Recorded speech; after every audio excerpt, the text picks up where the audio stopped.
The ship screamed as it broke from the immaterium. The master astropath chuckled as demons and worse tried to throw his craft off course. He flicked his arms and a lash of light vanquished the last corrupted elements. Steaming, screaming streams of non-matter boiled and howled in the light of the Astronomicon. The three stood side by side in the cramped astropathic chamber. Their armour shone, even in the gloom. They were relics, blades and shields of the God Emperor. "It is done, lords." Einar Tors had steered 1,000 ships through the warp, and this was the penultimate moment of his life, steering Custodes to a small shrine world on the edge of known space.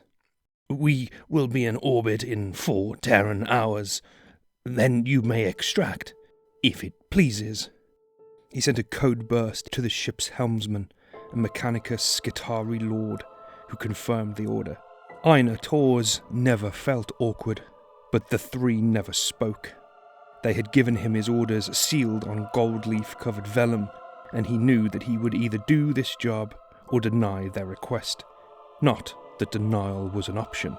4 hours later, the small ship arrived in high orbit. The ship buzzed with the intercepted radio feeds from the world. Soldiers, lords, ladies, criminals, all of their supposed secret transmissions were fed into the helmets of the 3 custodians. "The insertion craft is ready, lords." The 3 nodded and left the chamber. They had stood there for 3 weeks, watching Einar Tors in case he fell to corruption during the transit. When they left the room, they took the stress and the repressive static with them. Their drop pod fell serenely through the clouds. Its dampeners were efficient and master-crafted. Their arrival went utterly unnoticed. The world's Auspex units and radar facilities were deaf and blind to the arrival of some of the most dangerous beings in the galaxy. The giants inside stood locked in place, their spears next to them, bolted, freshly blessed. They made landfall 3 miles from their target, a small temple to the holy light. The smallest of the group kicked the pod open and stepped out into the growing dawn light, his brothers following close behind. They swiftly dismantled and buried the pod. It would be retrieved later. No one knew they were here. No one knew the ship had been granted travel permission, and even if anyone had known, they would never speak of it. Their mission was beyond the access of even the highest Inquisitor. The Custodes answered only to the will of the Emperor. The reports had started 15 years ago. Chatter about a tall man, perfect, gentle, ineffable and silent. A calming giant who walked with the workers and disappeared without a trace. Many such reports flood intelligence channels daily, and all are usually wrong. Most are legends, most were stories invented by madmen. But this tale had been reported for over a decade.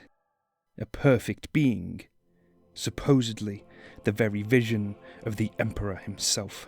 Such blasphemy could not be allowed to stand. Either this being was a foul heresy, or he was a myth. It still needed investigating. And that was why the 3 had left their master's side. They walked carefully along small roads flanked by trees that grew off the sides of fields that were glowing and bursting with wheat. This world offered wheat, faith and flesh as a tithe to the wider Imperium. Perhaps it offered more. As dawn broke, the giants saw farmers in distant fields checking crops and buildings, even vehicles. One of the Golden Warriors smiled beneath his helmet.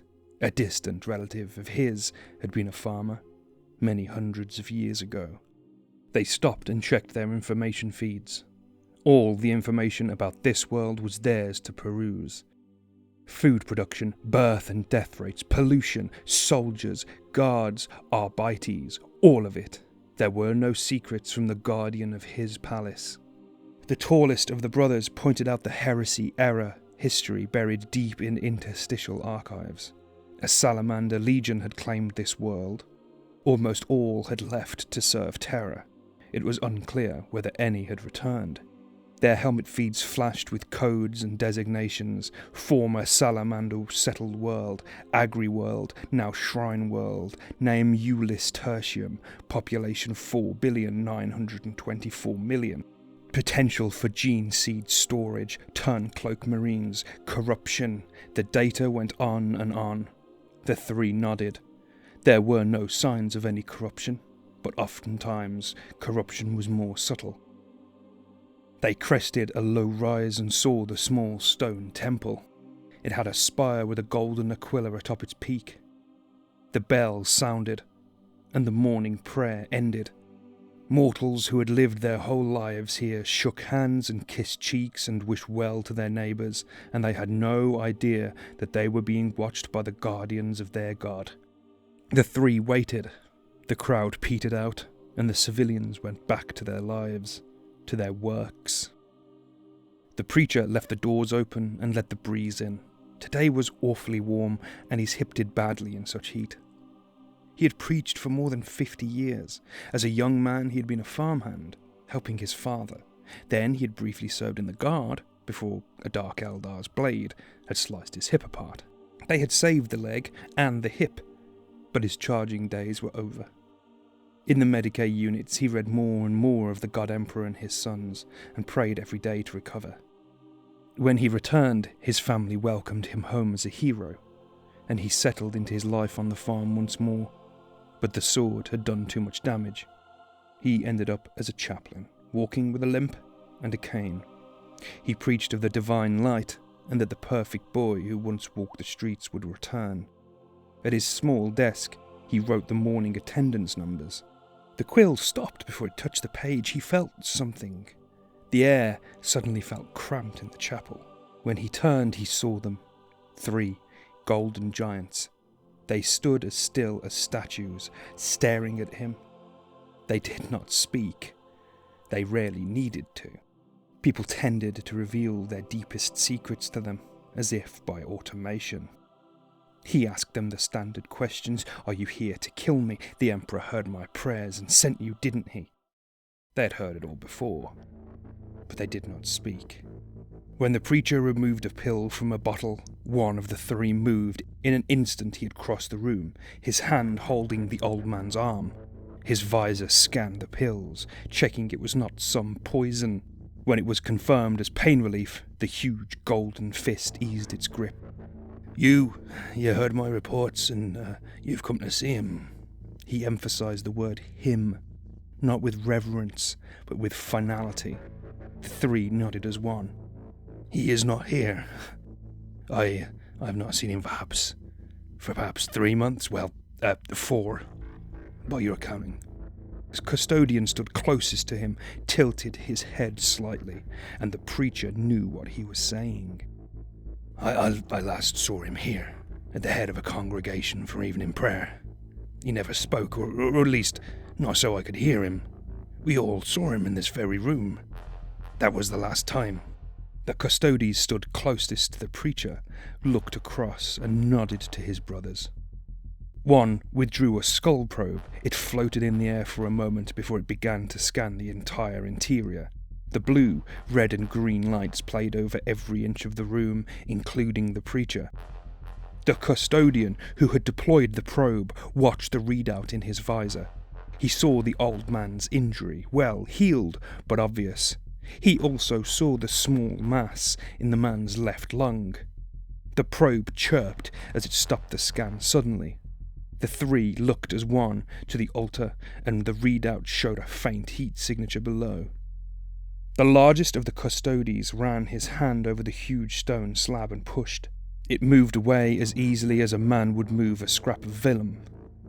The preacher watched, stunned, utterly innocent of the knowledge that his altar, the altar he had prayed over 1,000,000 times and more, could move.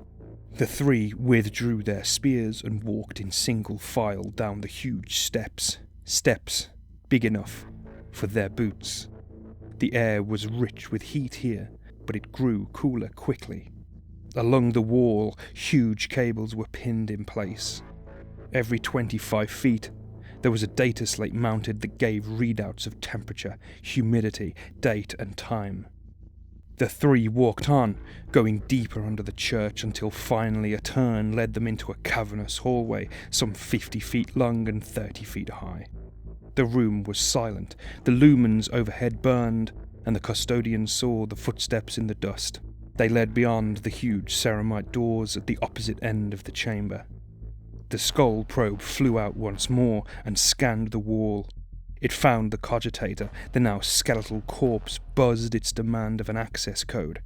The skull probe had the highest possible access level of clearance, and the door opened.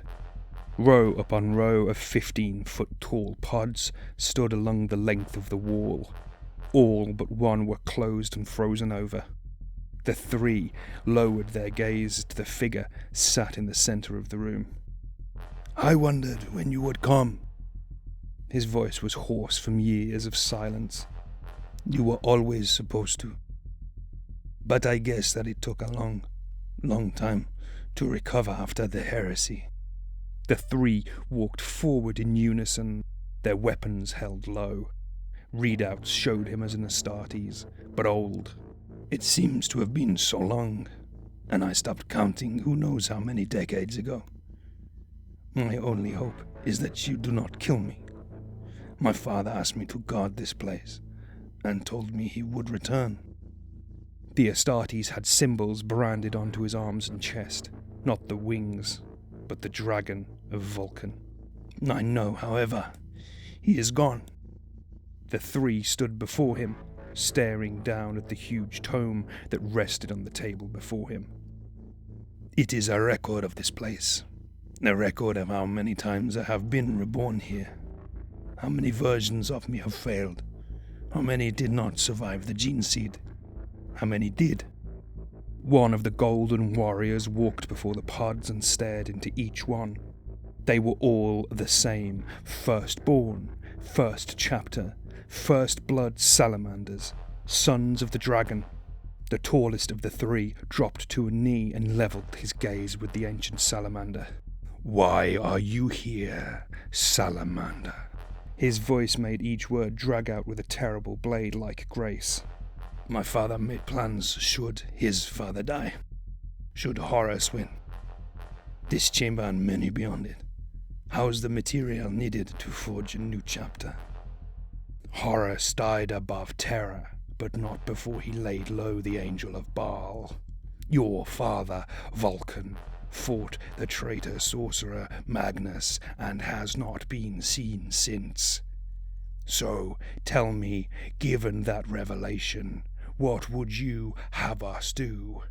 How can we know that Vulcan, may his name be praised, charged you with the guardianship of such an infinitely valuable resource?" The salamander nodded. "He said you would ask that of me, so he gave me this." The salamander held up a perfectly smooth sphere. He twisted it between two fingers and it flew into the air. It projected a fully three-dimensional recording of Vulcan. The stunning and monstrous Lord of the Forge paced the halls, speaking. None of the three had ever seen a Primarch. The oldest of the Custodes froze, his jaw slack, stunned to see such a perfect recreation of Vulcan. Vulcan spoke to an Astartes who nodded and made notes on a data slate. His voice was as deep as the caverns beneath the palace, but it was warm, kind and steady. The voice of a friend, a brother, a son, lost so very, very long ago. "If we, my brothers and I, should fall, and Horus should triumph, you must begin the process here. You can and must make an army to save worlds like this one. You understand me, son?" The Custodes listened and watched, their oldest member recording every moment. "The SDCs embedded in this complex will last forever. They will keep the waters of this world clean. They will keep you fed and alive. But none may know of this place until you step forth, and I do not ask you to entomb yourself lightly." The old Astartes rolled his shoulders, the old Bran stretching his skin as he did. "It has taken me 50 lifetimes to figure out how my father installed the SDCs that are hidden here. The tall custodian spoke again. Vulcan, of all the Emperor's sons, has our respect. This chamber, its secrets, this technology, it is archaeotech. It is heretical. This is not a position I enjoy being in. Cloning technology does not meld with Astartes' biology, hence your failed attempts. The other two scanned the room carefully, their armor thrumming lightly, and their data feeds chirping in their helmets, allowing their taller brother to talk. We are here because there are reports of a being walking this world. The preacher above confirms its presence. We cannot allow a clone, an Astartes clone no less, to wander a world unchecked. Least of all, an Astartes made from cloning without sanction. The room was already cold, but the implication echoed from the walls like hail. Tell us where he is, so that we may retrieve him and take him off-world. This is not a request. It is going to happen. But I would, out of respect for your father, prefer to have your compliance in this most unusual matter. The Astartes nodded once, exhaling slow and hard. He is not my clone. He is not one of mine, one of me. He is a ghost, a phantom that haunts these halls. He has done so for 400 years. He does not speak. He simply walks, and then vanishes. The custodians had ceased their movements and stared at the Astartes. Are you claiming there is a phantom of unknown origin walking these halls, Salamander? I am not claiming it. It is the truth. The three looked deep into the Salamander's eyes and saw nothing there but truth. As the Astartes went to speak, a figure appeared from the western wall. Instantly the custodian spears sparked to life. They moved as one, weapons swinging in complementary arcs. Their spears, strong enough to cleave power armor, flashed through the figure that did not seem to even notice them. The three swung again and again, their weapons doing nothing. The figure simply walked past them, past the storage pods, and through the doors, leaving a trail of fading blue glow in its wake. Do not let it leave, roared one of the three. As one, the Custodes let loose their bolters. The guns bucked and howled in the enclosed space, and did nothing. The figure placed its hand on a wall as if by habit. The three stabbed, slashed, and lunged for the phantom, to no effect. The shade took a single step up the huge steps and vanished, leaving the sound of a gentle, human-like humming behind that echoed gently and then receded. The three reloaded their weapons, the spent magazines clattering off the floor. The tallest custodian spoke again, his voice final this time. Any questioning was now well past. This facility requires immediate, full investigation, and none shall leave. Our brothers shall come from his holy palace, and this entire facility will be cleansed, sealed, or destroyed. You will not kill him. I have tried everything to contain him, to talk to him. In all my lives I have come to only one theory.